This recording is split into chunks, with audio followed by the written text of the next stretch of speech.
The initiative is one that we all wanted to see happen in the city. Lamont, I think 2 years ago, called me when I became a council member because we have a close relationships. When he was younger, we have the grocery store here in front of his home, and he knows me. He knows me from other times. And when I became a council member, he actually contacted my office to talk about some of the issues in the community. And one of the focus point for him was PS 19. And seeing this happening right now is very important for all of us. I mean, it's not about him. He's thinking about the community, and that's very important. The city is willing to see something happening in that area. I have showed this PS 19 to many developers from the outside because we're not able to go inside for now. And we haven't had any answer back from any one of them. And like he said in 2006, there was an RFP. Nobody responded. I know the city tried to clean it up from inside. I think we did a pretty good job doing that. I don't know how safe it is now because it was like about 10 years ago that they tried to do that. But yes, it's deteriorating very fast, especially because of the weather, and when you are not maintaining something, it gets worse. So let me pick up on one point that the lady in the back mentioned, that we need to go to the community and find and see what they really want. We have to go to those homes that are in front of the building. We have to go to the one in the back of the building. We have to go to one in the other side of the building. So these people has to be the first one to know what we're planning to do. Because without their support, they come out and say, no, I don't want to see this there. So that would be a problem for all of us. And those are the first people that we need to go to, let them know that we're planning to do something there, that we have something in mind. And it's good to do the drive, to go and collect signatures and see how the people feelings. Because if not Lamar do it, somebody else is going to do it. So, but we prefer that someone for our community, if we can help the group to get it done, that would be awesome. Because it means that someone who cares is doing something for our community. And that's important too. So there was a question about CDBG money. Lamont and I, we've been in touch with the planning department. We've been talking about CDBG, the loans 108. We have a little bit of problem with the CDBG because the state, the government is cut last year 10%, this year 17% of the CDBG.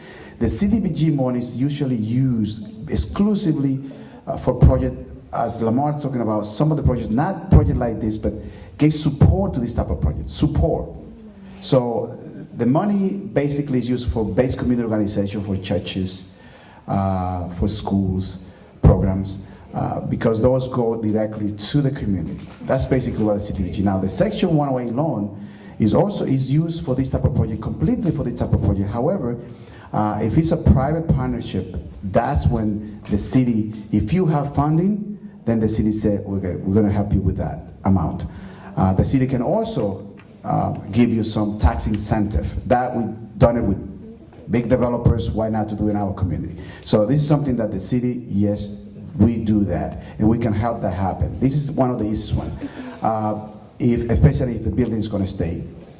So there are other issues, of course, that come with plannings and development and the idea how we're going to see that project done, and that takes a little bit of time. Of course, get a little bit of time because of the building is deteriorating. Now, for the RFP, Lamont was going to be the first ones to be notified because we need someone to propose, to submit the proposal, and if we can get it done first, and if the city decide that Lamont is the one who's going to take it, or the group that is doing it, is going to be taking the project on, and during that time, that's when he's going to have to be ready with the whole group and say, look, this is what we offer, this is what we have right now, what can you do to help us then?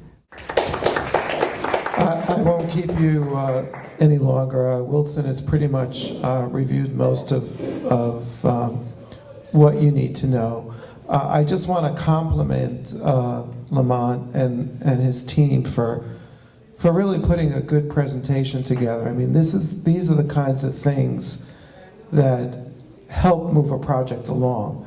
You know, it seems very well organized, you have a direction, you know what you want to do.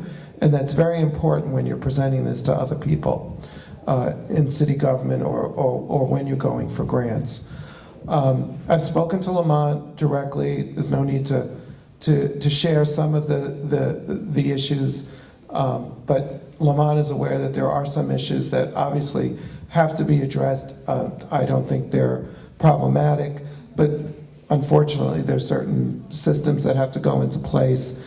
And I just mentioned one thing, it's about the zoning. The school is only zoned as a school, so there'll have to be some work done on how to change that zoning. That's not a terrible project to take on, but there's certain procedures that have to be done in order to do that. I don't anticipate that there'll be any obstacles with that. Then, of course, it's the funding and just really evaluating the structure itself and seeing what needs to be done with that structure. If it's going to be a community center, there's probably some safety issues that will have to be incorporated into that structure, which I'm sure the architects are aware of. But I really want to compliment all the people that worked on this today. It looks like you're off to a very good start. And like Wilson said, we'll do whatever we can to help this along from a city level. You also have the state to deal with as far as funds and stuff like that. But I think you're all off to a good start. And we all know, at least Wilson and I know, because this is part of our district, that a community center is really needed. And I'm glad to see that people are working together.